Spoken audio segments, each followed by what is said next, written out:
Welcome to Banned Books Conversations, where radical readers discuss prohibited prose. I'm your host, Tonya Todd, and we're here to talk about banned books, literary works that have been removed from a library shelf or school curriculum. Over the course of Banned Books Week, the series covers 7 different books, the reasons they were banned, and the value in reading them. Today's book is Flamer by Mike Curato.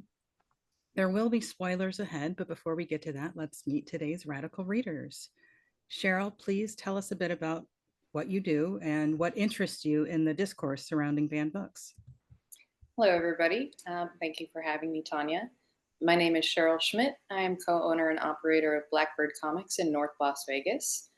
We opened in January of 2024 in order to serve the greater North Las Vegas Valley with what was lacking as far as not only just comics, but literature and a third community space where you can come as yourself and be free to, pick whatever you want off of the shelves.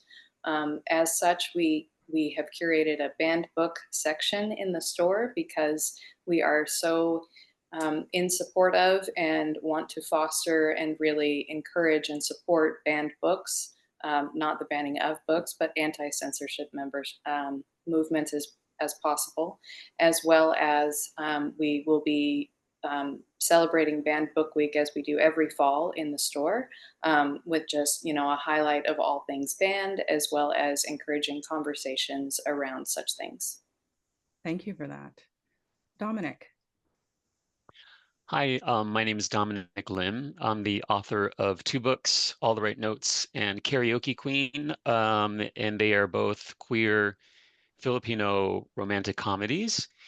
And I wanted to be on this panel in particular because of the book itself, Flamer. I'm a huge comic book fan, and I'm a big fan of Mike, who I know a little bit because we have a lot in common. So both being Filipino and queer and into comics. And so, and book bans is something that I've been not hugely in a part of, but I've been trying to do my little part. I am a member of Authors Against Book Bans. I've donated my books to areas where I know there are book bans. So I'm honored to be here today to have a discussion with you all about that. Thank you. And Alyson. Well, I'm happy to be back. I love this series, and I loved the book. I was excited to talk about a graphic memoir because that's one of my favorite genres of books. I think they are just so special in helping people get into the lives and experiences of the author in a way that just like words don't do. I am a writer, and I am a co-host of Femme with Tonya, and I've written a comic, Reburn. I was in Comics Lit. I co-edited a anthology about sibling loss, and I'm also a contributor of that. And I have a forthcoming anthology I'm in that's about familial estrangement called No Contact. So, and I find banned books are the best books. So I'm always happy to come talk about them. And your suggestions are always on point. Like, you've given me some great choices on this series, and I encourage you to keep them coming. Okay. Will do. So in recent years, the United States has seen a sharp rise in book bans and challenges. What do you think this rapid increase says about where America is headed as a society? And we'll start with Dominic. Yeah, it's well, it's not a good sign. It's a sign to me. It's a sign that we are we are approaching a state of fear, and that to me, it's sort of a backlash against all the progress that we've made over the past decade or so, gay marriage and with Black Lives Matter, and I I hate to say it, but I kind of saw it happening that eventually the pendulum would swing back. And it really is, it's this way of people who used to be in the majority sort of closing in and trying to protect what they consider to be the true and only, well, the only truth. And it really is about fear and about managing what used to be for them the status quo. And so like I said, I'm not surprised that it's happening, but I am surprised at at the strength and the volume of it, and how difficult it's been to combat against it. Alyson. I mean, Dominic did a great job. I think for me, it speaks to this also. It's very honestly vocal. I know there are people, but it's a small group of people that are banning books. Like this very small group of people that is so uncomfortable with other people telling their stories, which is just like, don't read the book. I mean, I just that the whole thing just upsets me so deeply because um you don't need to read it. And if you're afraid of other people telling their experiences, what does that say about you? Like your grasp on what is good is so tenuous that you're threatened by someone just existing. And so I think it like Dominic said, it is fear-based. And I think they've been so successful in it, and it encourages them to do more of it. And I know we talked about here, like in Florida, it was like one guy who got how many books banned. Um, what kind of power does that feel like for him? And why are we even giving him that power? It's just, that answered your question exactly, but Yes. those are my thoughts. Cheryl. Definitely both with Dominic and Alyson, to feel forces when you're not able, when they seem far away, right? Like in Florida. But then you'll hear about something happening in your local, branch or your local school there. Forces moving against freedom of speech in general, right? Or freedom to explore other ideas. I mean, I understand that as Americans, we are very avoidant of the unknown, right? So if there's something we don't know, we kind of avoid it and kind of tend to push it away and back and down, right? But that getting to know those things, that reading, that understanding, I mean, rather than narrowing a focus or having an ideology of restriction, it's only through reading those things and understanding and connecting with those characters in the way that Alyson said you can only do, through immersive storytelling, right?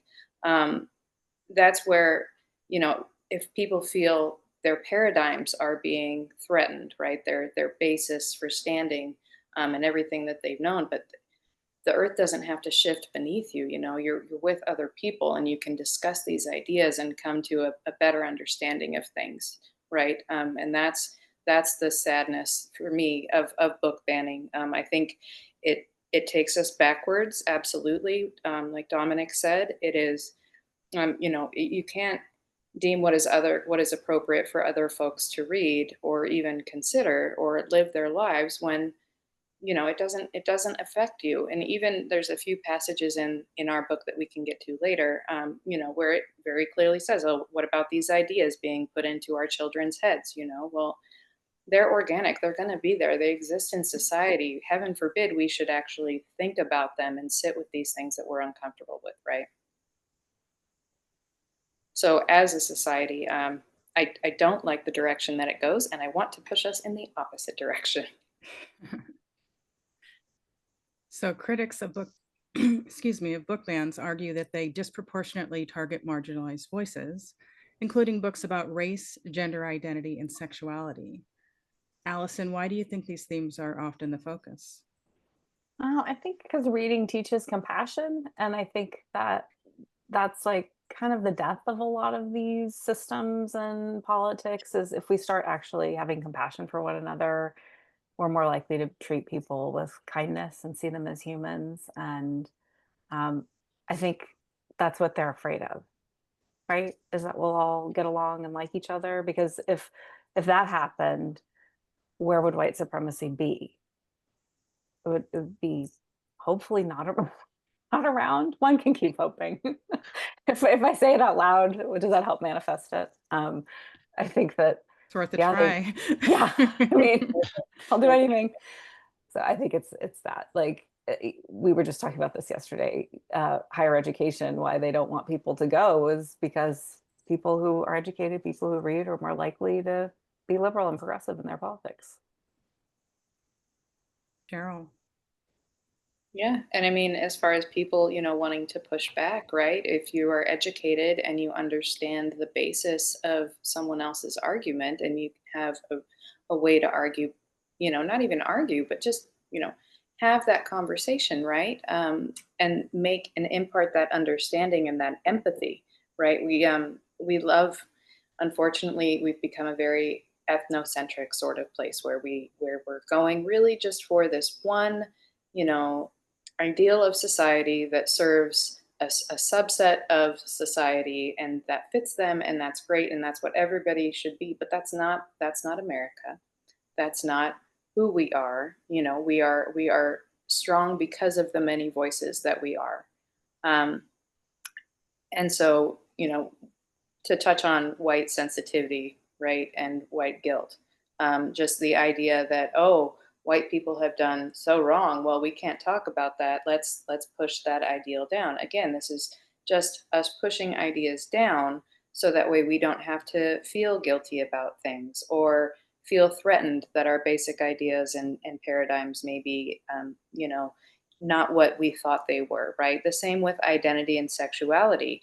If something new comes along and it I don't know why, I don't understand the basis of the threat, right? Where difference is such a threat other than just the idea of tribalism, and just keeping ours with ours, and that feeds back into that ethnocentrism, right? Of seeing that there's like just one good way to be and push down any other sort of arts or politics or things that don't support our ideas, right? Because somehow those are harmful to us when in fact you only strengthen who you are by exploring and understanding and discussing. Dominic. Yeah, I mean, I mentioned fear, and it goes back to our country has had a long history of those in power will do anything that they can to stay in power. And, all this book banning with regard to stories of queer and trans people and people of color, those we are the people who have never been in power, who have always been marginalized. And so it is really a sort of a systemic way of maintaining their hold on, what they think the country should be, and just silencing and erasing all the other voices, because when you're threatened, the first thing you need to do is to erase whatever is in conflict with you, and that's essentially what they're doing with banning these books by queer and authors of color. So, Cheryl, what's at stake for readers who are denied access to banned books? I mean, I kind of look at that twofold, and really it doesn't have to be, but so for folks who are in a community, right, to feel seen, to have the ability to identify, to cope, to process, to grow, to move through things. Um, Flamer is set in 1995, which is the year that I was in sixth grade, and so on an age scale, I'm right there with our main character. And so reading that and being able to identify with him by just reading thoughts and the visual way that the book was done.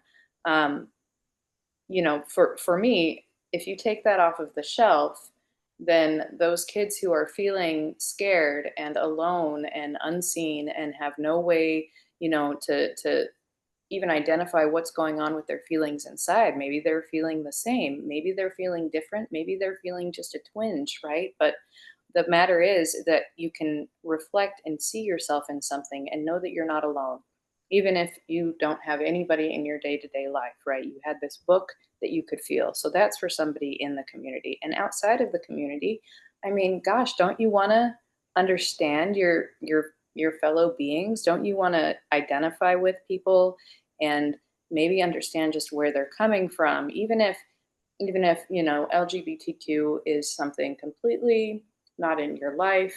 You could read this book and still identify. You could still understand and have and grow compassion. And so that's at stake, right? Just compassion and mental health, Don't ban books. Just mental health. Let people read. Dominic. Yeah, I mean, exactly what Cheryl said. It's that phenomenon of these books being both a mirror and a window, right? The mirror for the people who identify with the characters in the book, but also a window for the people who don't know people like this, to see other worlds and what's possible, and to empathize with these different points of view. I know that Mike has spoken about, why he wrote Flamer, and he essentially wrote the book because he didn't have that book growing up. And so he wanted to provide that for people, like him moving forward. I mean, giving back. And it's the same thing for me. That's why I became an author and why I write books that are always, I've made a promise to myself that my books are always going to center Asian, Filipino, and queer voices, queer characters, because they aren't seen enough, and I didn't have those growing up. So I want to be able to provide that opportunity for other people. And I get that feedback from people, but I also get the other feedback because the people who read my book primarily are not Filipino or queer. So it is this sort of like, oh, I've never read a story about a trans non-binary drag queen before, or that I want to read more about this person or whatever. So there's so much power in that, and you're basically, taking that experience away from people. Alyson. Yeah, I obviously agree with what Cheryl and Dominic are saying. And for me, yeah, I was thinking about how much reading gave me hope. And when I was feeling the most alone in my life, books were my friends. And now I'm a grown up and I can buy whatever books I want and find them. But just imagining, where these books are banned more, um, oftentimes those schools are already teaching a abbreviated curriculum because of what the states are choosing for them to learn, and it's isolating, and like Cheryl said, not just if you're queer, but also if you're an ally. Like I would imagine reading a book like Flamer when I was a teenager, it would have just helped me be a better ally and be more sensitive to what people were going through, and that's valuable. Like being a better person is important, and books help us be that. That it needs to be said, right? Yeah, and that's why they're banned. Yeah. Right, because Mhm. we're trying to devalue morality. So yeah, they help me be a better person and to keep going. Well, So some books like Brave New World or 1984 were once controversial and are now considered classics. What can these shifts tell us about how censorship evolves over time? Dominic. I think for me, it speaks to what we do as artists, and what we do as writers, and what we do as artists. I think one of my main responsibilities as an artist is to push the boundaries of what came before. I don't think I'm doing my job as an artist if I'm going to produce something that already exists. That's something that, I mean, some people do that, and that's fine. But I prefer to write about things that people have not written yet about, or that many people don't understand yet. So that means essentially the stuff that we're putting out is already going to push the boundaries of what people are used to or expected, or expect. So there's always going to be controversy, being just that is a political act, right? So it's inevitable that some people are going to be uncomfortable with it because they haven't been exposed to those things. So I guess what I'm saying is we're what we do is already ahead of the curve, right? And so we're just kind of waiting for the rest of the world to catch up with us as artists. And so that's why we see, these books being written by true visionaries, really, that instill fear, and they just have to wait for the rest of society to catch up, and then they understand that what these people were writing about is just not something that they knew until much later, until they can understand it. Alyson. Yes, and I think also I was just thinking about it. I think oftentimes the people who ban books aren't actually that interested in books, and the people who are talking about what are classics and what is important do. So I think that that is part of it too. Like I would imagine there are many people who feel as we do that banned books are some of the best books. And so I mean some of the books being banned today, we know they're going to be classics just when we pick up and read them. And so I think I'm getting your scratchy throat, Tonya. Sorry. um, yeah, I think they're different people. I think some people, the people who ban them, don't love them, and the people who declare their importance too. Cheryl. I think that's a really good point, Alyson. As far as, I mean, who's to say what's a classic, right? If you're a book lover and you love this book and you share in a community and you've discussed and you've seen how these ideas have changed over time, that can be your classic, and so it's interesting, like, because these controversial and now classic books were so controversial because they were talking about the things that people were afraid of, right? And that they didn't know about. And so to go back to Dominic, is that, it's going to take some time for those conversations to occur in order for the diaspora to really pick up on all of these ideas that we've put out there, boldly, right? Knowing that there's people who don't necessarily agree with them. And that's the importance of getting them out there, as well as, just being, I think, vigilant, right? Against censorship probably isn't enough.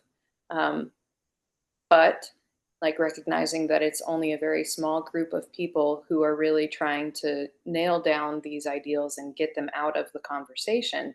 We just through production and moving along, right? I do think that over time censorship has evolved in a way that is familiar. We're kind of almost used to that playbook now, right? And so I think it is a good time to speak up and for all of these books, which is why this podcast series is very important. Just letting people know what there is out there and that they don't need to be fettered by library or local or one guy in Florida, right? We want to talk about these things. We want to have book clubs, and comic shops and bookstores are some of the best places to do that at. Even if you need to rent a book program, we can figure it out just for banned books alone. It's worth it. So Cheryl brings up some really good points. And with those, I want to kind of shift.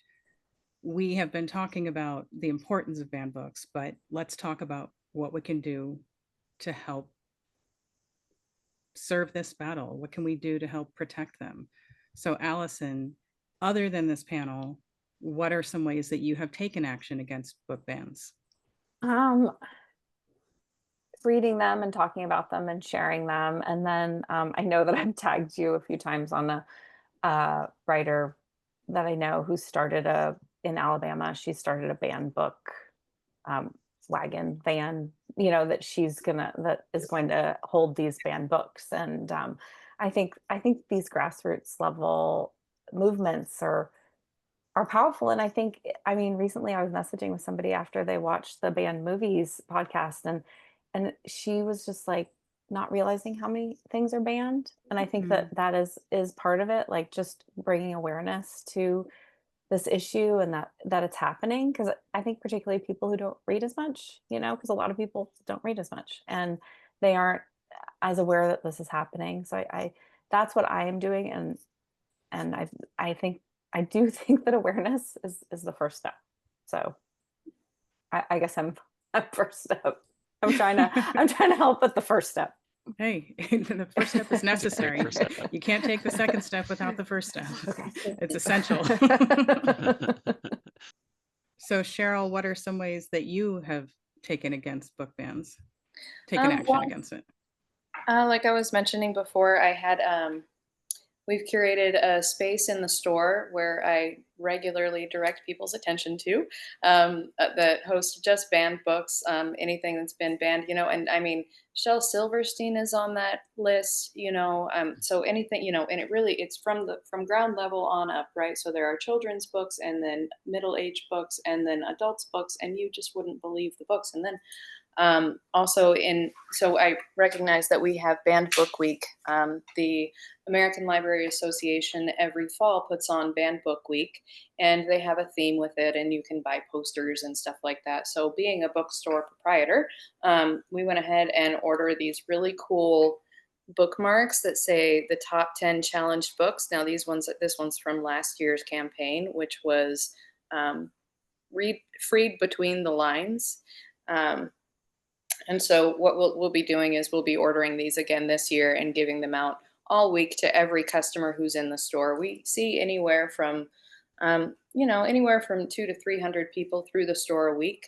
And so we like to, we advertise local things that are going on, but especially as far as that goes. And then another thing we'd like to do is start some sort of an in-person book club, whether that be a monthly cadence or bi-monthly, we have yet to determine, but details to follow. Yes, and keep me posted. Yes. What about you, Dominic? Yeah, so I'm a member of AABV, the Authors Against Book Bans, and one of the things I've done, although I wish I could do more of it, is they'll often solicit us to write letters to lawmakers in certain states. And they do a really good job of, like, even if you don't live in that state, you can use this language, blah, blah, blah. So I've done that. I've donated books. I know Fabulosa Books, which is a queer bookstore in the Castro district of San Francisco, donates boxes of books to areas where they know that there are book bans going on. And I think to anyone listening to this podcast, go and support people like Cheryl, and her store, who are putting on these, and Fabulosa does that too. They have these banned books, areas, and also support your local libraries, who are standing, are standing up against, book bans and trying to provide books from diverse authors. They're getting it on all sides, depending on the state. So they need our support as well, emotionally. So now let's focus on today's banned book. Set in 1995 in a Boy Scout summer camp, Flamer tells the story of Aiden, a teen who is bullied for being overweight, biracial, and acting in a manner considered stereotypical of gay men. Author and artist Mike Curato was a scout and used his experience as a closeted teenager to write the novel. I mean, it's not really a novel, it's a graphic novel, but the book was published in 2020 by Henry Holt Company and was praised for its emotional story and its artistic choices, such as the use of red tones for emotional moments while being mostly drawn in black and white. And I don't know about you guys, but I felt like those moments were just stunning on the page. Like, it's just a beautiful book, not just the story itself, but beautifully shown. In 2021, Flamer won the Lambda Literary Award for the LGBTQ Young Adult category, and the book was also in the Hornbook magazine's list of best books of 2020. So in reading this, did any parts of this book offend you or make you uncomfortable? And if so, how did you react to those feelings, Dominic? Yeah, I had not read the book until Tonya, you had it on your list as possible books to talk about, and when I saw it, I thought, oh my God, how did I never even know about this book before? So I got it, and I went into it pretty much thinking, okay, I now I know who Mike is, and I know what the book is going to be about. There's really I know I know what's gonna be offensive, and I'm gonna see why people were scared of it. And it is about being queer. It is about, being young and queer, and there are some depictions of sexuality in there.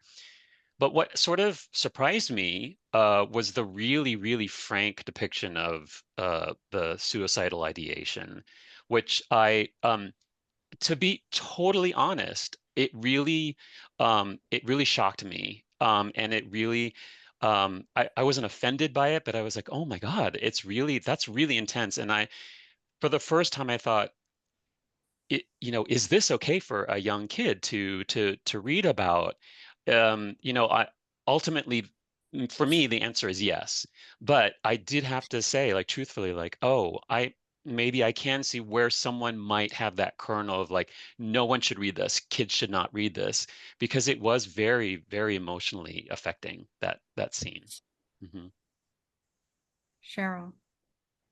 I agree. The use of color in the book is really selective and stunning, right? Almost drawn very and used very specifically to make poignant more those emotions, right? And in the moment. Um, I wouldn't say I found myself offended. There were points when I found myself a little uncomfortable, but I think that was almost because for me it was just so out of my own context. And then once I kind of sat with it for a minute, well, then that's the book, what? Yeah, and okay, why would but at no point did I think that's something that I as an adult could get over much, with my adult understanding of sexuality. No, I think that it was a very approachable depiction of somebody wondering about their feelings. And so I was not uncomfortable, but I would say I was stricken. And Dominic, to agree with you with the suicidal ideation, I just turned the page and there was the knife, and it was, the Swiss Army knife of, the most harmless and yet harmful, right? We're thinking about ending everything. And to me, I'm not reading it thinking he's suicidal, right? And so Mhm. then my adult brain says, "Oh, you didn't catch that. Well, how easy is it to not catch? And haven't you seen all of this red and on these pages? And haven't you been there with it this whole time? Why don't you go back another 20 pages and read that again? If you're uncomfortable with it, let's go back again." Um, and so for me, that was how I was able to get through any of that, because yeah, it was very emotive, um, and able to be connected to because of those striking uses of color. Alyson. Yeah, it was really powerful and emotional. I wasn't offended by it. For me, I think we've talked about this before. One of my big issues with people saying children are too young to read something or they're too innocent, or it's like, has no one ever looked at these kids' phones and seen the content that they are looking at and being indoctrinated by? I would much rather my kid pick up pretty much any book in the world than what they're watching on TikTok. So yes, the suicidal ideation is heavy, and but there are a lot of kids reckoning with these feelings, and I don't think anybody has ever considered suicide because they read about it in a book. Like it's just not how it works. Like it's such a complex thing, and I just he doesn't, and he talks about it, and that's it's so it's so powerful. I mean, I to me, it's like the the Jer- the quote on the front that says this book will save lives. I felt that so strongly. And then when I read that, I thought, oh, and that's why this book is banned Mm. because of that. I mean, we can list all the other reasons, but really it's that. Mm. Mhm. And are these Yeah. lives worth saving for people? And the answer is no for people who are interested in banning this book. And why is that? So it's just, I mean, we know why, and it's very upsetting. But yeah, I wasn't offended by it. I'm so grateful for everybody who takes the time and the energy and finds the craft to tell this book the story that they needed when they were young, because I do think it saves lives. Yeah. I I just wanted to quickly add that I was thinking about the suicidal scene, and I was thinking, would this book have been banned or banned as much if this scene still existed but the kid was Straight. a straight white boy Mhm. or a straight white girl. Mhm. You know, would it have been banned? I don't know. I don't know the answer to that question. Probably.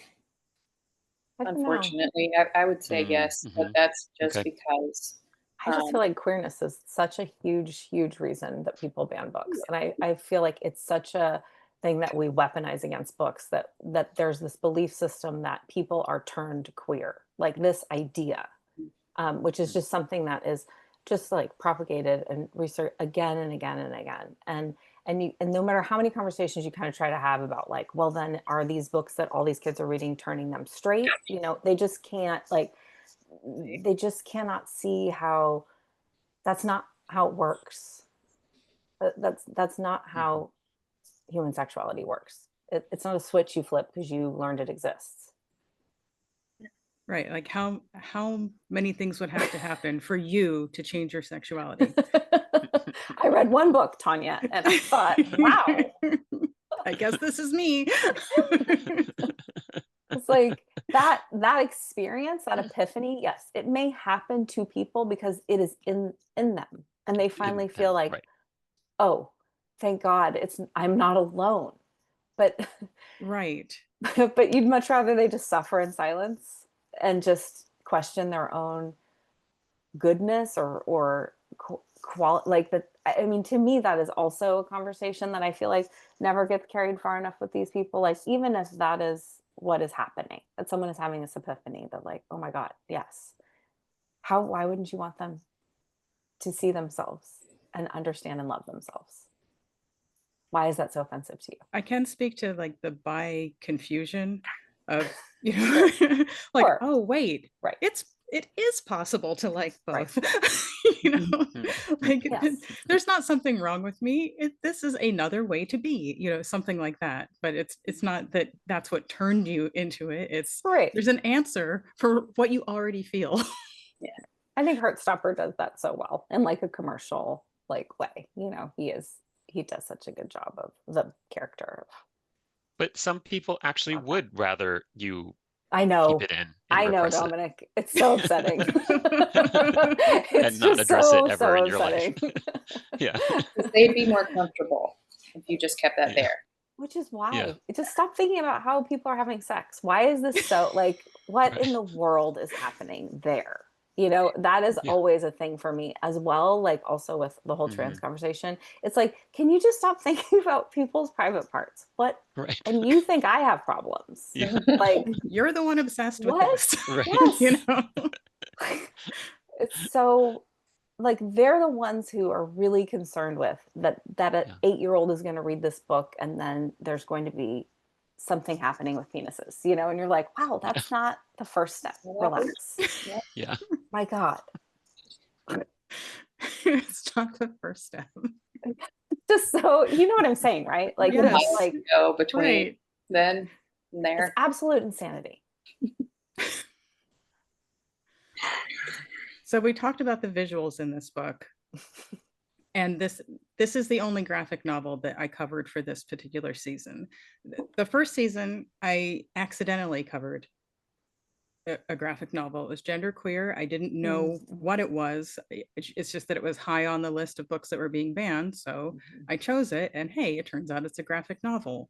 And it opened up different questions and possibilities. So I decided, all right, every year I'm going to have a graphic novel. So this year we have this just, you said it, Cheryl, it was stunning. The pages are stunning. And because a graphic novel combines visual storytelling with text, do you think that this format made Flamer more susceptible to censorship because of the images? Cheryl. I guess that would be easy to say, right? But I think that censorship on its face is already so surface level, right? At looking at what's really going on, that it could be easier to go, look, that's not appropriate, ban it. And it's just done, right? It's just almost like a cretinous sentence.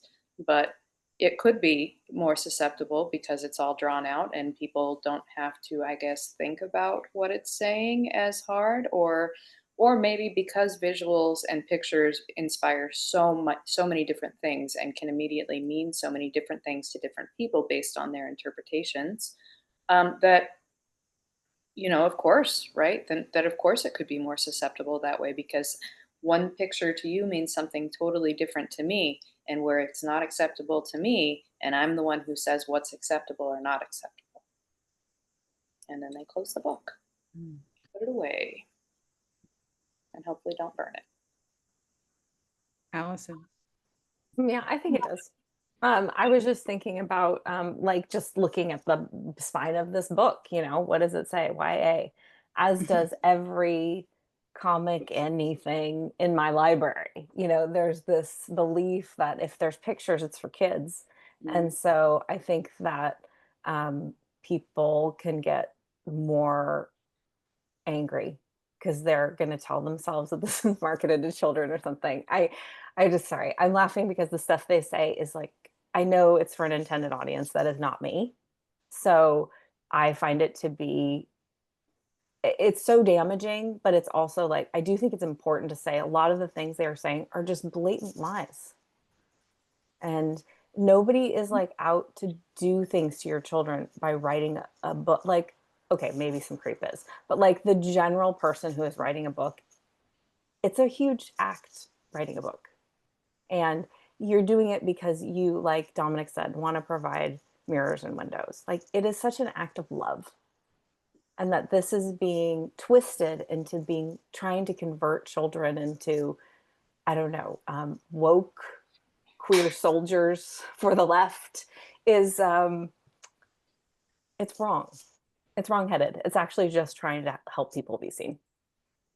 And I think in this case, it's a huge, brave act of vulnerability. Yes. To do, how do you not just feel gratitude for what he's done here? I actually cried at the end of this Oh, book. for sure. Because of what, I mean, it was beautiful on its own, but because this is so much his story and the fact that he shared this. Yeah. It was so touching that I just had to sit with it. You have those moments where you just hold the book and you just sit with it for a while. And this is one of those books. I feel like I always end up with my favorite book of the season with you, Alyson. And we have this conversation about how we just experienced the book, and he opened up his soul to us. And that right there is reason enough to treat this gently. Yeah. Yeah. So And back if to our you've ever, question, Dominic, I wanted to make sure we got your feedback about whether you think that the graphic novel format lends itself more to being censored. yeah, I think Allison is right in that because it is a graphic novel and that people associate graphic novels and comics with kids, that it probably would be banned more often. And then the thing I was thinking about what Cheryl said, because I thought about this too, about where as a format, it's also easier for someone to look at it and point it out to other people. But then there's also this thing of like, isn't it true that so many people who book bans have never even read the book, have never even looked at it, and they try to ban it because of what someone told them, So it's entirely possible that people who have tried to ban Flamer have never even looked at it. So it's giving these banners like way too much credit. Also, the And by the title way, is really telling us all we need to yeah, know, the title is right? pretty. Pick that up. It's a great title though, and so many It levels. It's is. such a great title. Yeah. Yeah. Right. I was really pleasantly surprised with the layers that this book offered. I mean, okay, so there's a lot of queer stuff in it, but it's not just that. He's picked on for a lot of reasons. He's picked on for being biracial. Hello. Yeah. I have had to deal with that. And it looks like it's just this casual, gentle thing. It's not that big of a deal, but it hurts when you're that age. Like, I mean, it hurts now sometimes, but not nearly as much as when you're just all soft and squishy and trying to find your place in the world. It's painful. And then being overweight, which he did not seem overweight to me, but that's how he felt, and that's how people treated him because he wasn't skinny. and then being queer on top of that and not even sure he's queer, you know, like he's trying to figure that out, and it's just the way he is, it's just the way he behaves. So and the Catholicism baked into that. yeah, and I think that he did a wonderful job of honoring his faith while sharing this story. And then there's also just the X-Men element to it, you know, that his favorite is the Phoenix. Like, we have another layer of flames working here. You know? It's awesome. So I do want to mention that some of the reasons that it was banned, and you know, nothing explicitly said the suicide, but it was one of 8 titles at the Pickens County Public Library in South Carolina that was targeted for censorship in 2024. Individuals spoke at a board meeting and wrote letters to the editor of the Pickens County Courier, falsely claiming that the books were illegal, obscene, and had materials harmful to children. PEN America reported that Flamer had been banned in schools in at least 6 states during the 2021 and 2022 school year. In 2022, the American Library Association named it as the year's 4th most banned and challenged book in the United States due to the inclusion of LGBTQIA plus content, and claims that it is sexually explicit. And it's just consistently been on the list of top 10 for years. It's gone up or down 4 or 5, sometimes 3, but it is consistently on the list. Sexually explicit is such a misnomer. Right. It's like there's a kiss, you know. Wow, would I be disappointed if I read it with that in mind? I'm like, I was about to read a sexually explicit book. This? You'll learn. This is false advertising. Like, it's not even explicit by Victorian era standards. Yeah. You know? Oh my goodness. Like, no, but the thing standards. is, no, I'm sorry. No, the thing is, I think the thing that is the most sexually explicit is something that if that were the only scene, it wouldn't have been banned, which was the boys masturbating. It's like, who cares about that? You know? I totally forgot about that. Yeah, right. There's a circle jerk. Yeah, you know, so mind blowing. I'm like, wow, Eagle Scouts. Really happy he left that tent. Yeah, I know. And the character felt uncomfortable though. Like the whole point was, this is something I don't want to be around. That's what he said. He didn't even partake. You know? And I was there with him though. I was there. I was uncomfortable in the tent. I was like, what are we doing in here, boys? Nope. I gotta go. Leaving. And the poor kid during the shower scene is like, oh, I just want to shower and get out of here. Right. But none of that's explicit. That's the thing. I mean, just the words sexually explicit, like it's very PG. I mean, like PG-13. When he was in the shower, right, he dropped the soap and then he was on his knees and his friend was in front of him. Like, yes, you could take that one panel out of context. You could take the panel when he was thinking about Aiden's body and comparing it to his, right? And then he goes, his arms, his body, his things, his, oh yes, you know, and that's an illusory, right? But that's not by any means a profanity. It leaves something to at least your imagination. And you could also just be saying, yeah, man, his hips, like, you know, he's got what I don't have. And again, you're with him with that. So I think it's just so funny the way that people have such guttural reactions, you know, and then can take things just so far out of context. And that's why we have banning. Yeah. So we talked about how deeply personal this story is for Mike Curato. What is the significance of banning a book that reflects lived experience? Alyson? Well, I think it's like Dominic said right at the beginning, it's erasure. It's just saying your lived experience is offensive and we don't want to acknowledge its existence. And I think that's tied into not wanting people to have compassion and understanding for those who aren't exactly like us, because obviously the more that we have of that, the more likely we are to make political choices that hopefully benefit a larger group of people and not just people who are exactly like us. And I do think that it's not controversial to say banned books are politically motivated. You know, it is to keep these stories out of people's hands. It is erasure, but it's also to let them believe that what is being told to them is all there is. They want that tunnel vision, that indoctrination, and these books expand the world for that, for people, and they don't want the world to be expanded. Dominic.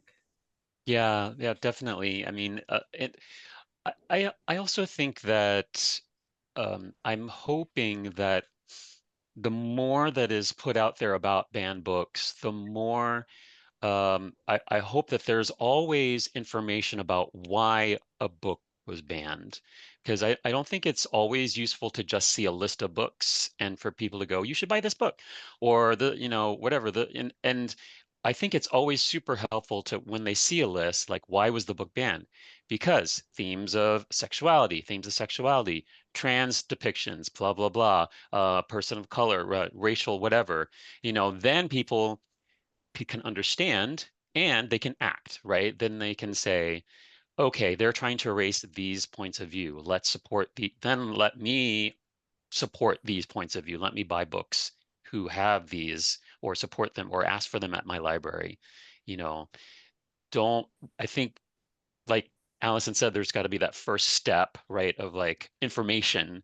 So I don't think it's just enough information for people to see that list of books. People need to see why they were banned so that we can act on it. Cheryl. It's like the top question after "Let me show you my banned bookshelf" is, well, why were they banned? And so then we pull Yeah. out the word cloud, right, of Oh, yeah, nice. LGBTQ, of sexually explicit, of, larger words here. And well, that's not offensive. Well, maybe not to you, but to someone else it was, right? And so they thought that it wasn't appropriate. And so that can kind of start that conversation. Um, just banning books based on folks' experience, right? Something that reflects lived experience really limits the people who are in just, their day to day, maybe who aren't members of different communities, to understand what it's like being in those communities, having that culture. I do not claim to have any, or how can I say, I've learned so much about different cultures, right, that I never would have had lived experience to be in by reading these stories. And then to find out they were banned, and then you just always go back and say, well, why? What even? But there was nothing wrong about these people's experiences. I wasn't harmed by reading about or thinking about or contemplating their experiences. And I don't see that, these books or these, their experiences or their retelling of their experiences should be deemed as harmful in any way, right? That's why we have independent thought. That's why we want to reflect. That's why we go to our community and have these discussions. Well said. So, what are the reasons that people should read Flamer? What conversations can it start? I'll start. I think one of empathy. I think one of a community of understanding, where you can say, you can read this book as an adult and say, I remember being a kid and there were some kind of tough times there. And, and kind of, even if this is dated, right? Because this is when I was a teenager, I would have been at the same camp. I would have been his friend Violet, writing them his letters. And so I think it's important to start these conversations of just, he's not come out of queer. He's the book describes him as in the closet, but you don't know you're in the closet. You don't know where you're at, right? You're just in the dark and you're having feelings and you're trying to figure things out. And I think that there's so many other people who go through that all the time and don't have a safe space to discuss or reach out or even experiment or anything else, right? And I think that that's very important. And so, denying any sort of access to that just stops those what could be critical and life-saving conversations from happening. Just that support to get you through, the next week, because it can be just a momentary weakness, right? Well, weakness isn't the right word for suicide, and that's a whole other conversation. There's too many layers for this one, but you just need somebody to get you through maybe just just that moment, you know. And I think without important books like this showing that there are those moments and that you can show up for other people, you know, you might not realize that it's okay to be an ally or to speak up when somebody else is being called bad names on the schoolyard or just in sitting next to each other in conversation. It's so important to just be kind, you know, and to remember that it's okay to use your voice to defend others and to defend what's right and defend being kind. Um, and so I think that when you ban books like this, you are oversimplifying, you know, complicated issues that you're not willing to think about. And so I think that those people shouldn't have a say in what books are banned and not. There, I said it. Alyson? Oh, I just thought it was a beautiful book. I think sometimes we have these conversations about banned books. It's not a misrepresentation of it, but like it's a great book about him. It's not all the it's not it's not just the pieces that got banned. I think it's a very relatable book for anyone who's ever been a teenager. I think we all grapple with feeling other, even if the other part of us is not something that is visible, it's not something that puts us in a group, it's just we don't feel like we belong. And so I think I think everyone can pick up this book and feel seen in it because like Cheryl was saying, he just wants kindness.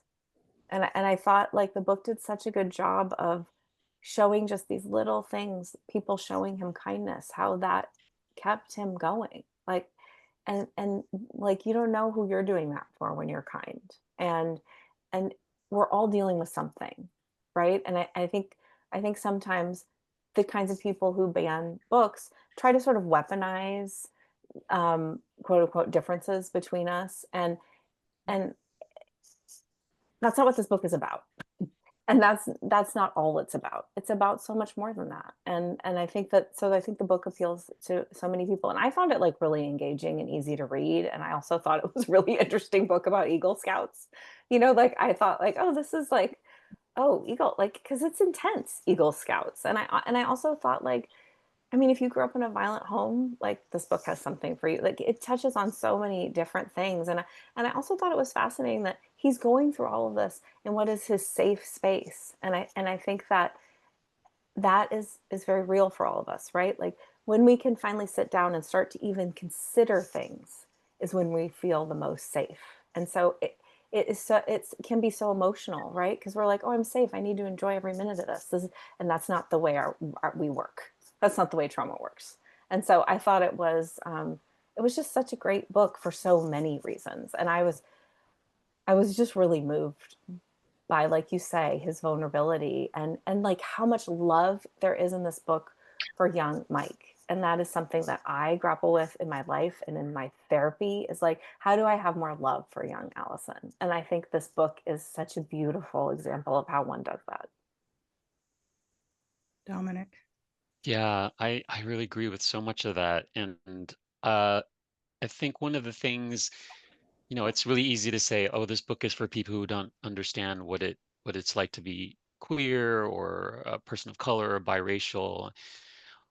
But then also like for those of us who are liberal or whatever, it's also this beautiful depiction of something that's always, at least from my point of view, been seen as this rigid structure of male toxicity, which is scouts. I've never seen scouts in a good light. And he certainly doesn't, sugarcoat the things that they go through, as you mentioned, Alyson. There's a lot of stuff that they go through, but also at the end of the day, it's this source of comfort for him. And you don't walk away thinking all other cisgendered boys are horrible because he doesn't have that experience at the end. He's able to have these relationships with these other boys who are all very different from him, who are none of whom are on the outside appear to be queer. And yet he still walks away with this. He even says it in his acknowledgments. It's still to this day he's friends with these boys, right? And the other thing too, is also the depiction of religion and of how strong his Catholic faith is to him. And I'm Filipino and I'm Catholic as well. And it is easy for many liberal people to sort of poo-poo the idea of religion, but I think that he touches upon it well, that it is an important part of his childhood and his family, and he doesn't, he doesn't make it the villain of the book. There is that source of he feels like he's sinning, yeah, but it's complicated, right? And as these issues are, so I really appreciated how he dealt with those topics. Same. And then just the awkwardness of being at that age. My best friend hasn't written me, she hates me now. Like, or there was a 1-day delay to your mail. And it's not the end of the world for this one thing, but you get all wrapped up in your own feelings and you think of the worst possible scenario, and it was nothing tragic. You just need to be patient and not be overly dramatic and emotional like we are at that age. And that was such a sweet thing in the book too, that friendship. We haven't really touched on that, but I thought that was like a really, I mean, just touched on, but just so like, and that is how it feels at that age when you find somebody who you feel like doesn't think you're a total weirdo. Right. It's like, oh my God, you're my lifeline. He's writing a sequel. I think he's writing a sequel to the book. Yeah. And I think that we actually are going to get to see her in person. If I understand. Exciting. Their sign off, their Lilab. Yeah. And, I try and move the words around like a word jumble. I haven't figured it out yet. Maybe we'll find out part 2. Right. Well, thank you all for such an amazing conversation. Before we wrap up, Alyson, where can people find you and support your work? The easiest place to find me is my website, AlysonShelton.com, ALYSONSHELTON, one word, or on Instagram or Substack, Alyson Shelton, by Alyson Shelton on Instagram, where you can watch over 200 Where I'm From poems inspired by George L. Lyon by over 200 different writers and participants. And it is something that I am incredibly proud of and ties much into our conversation about helping people be seen and having their stories be heard. Cheryl. You can find me at Blackbird Comics, located in North Las Vegas. You can follow us on Instagram or Facebook. We are Blackbird_comics. And, if you find yourself in town, please come on by. We'd love to have you. And Dominic. You can find me at my website, dominiclim.com, or I'm also on Instagram or Facebook, jdominiclim. Well, that is it for today's conversation. If you enjoyed what you heard, please like, comment, and share. Thank you for listening, and more importantly, thank you for reading.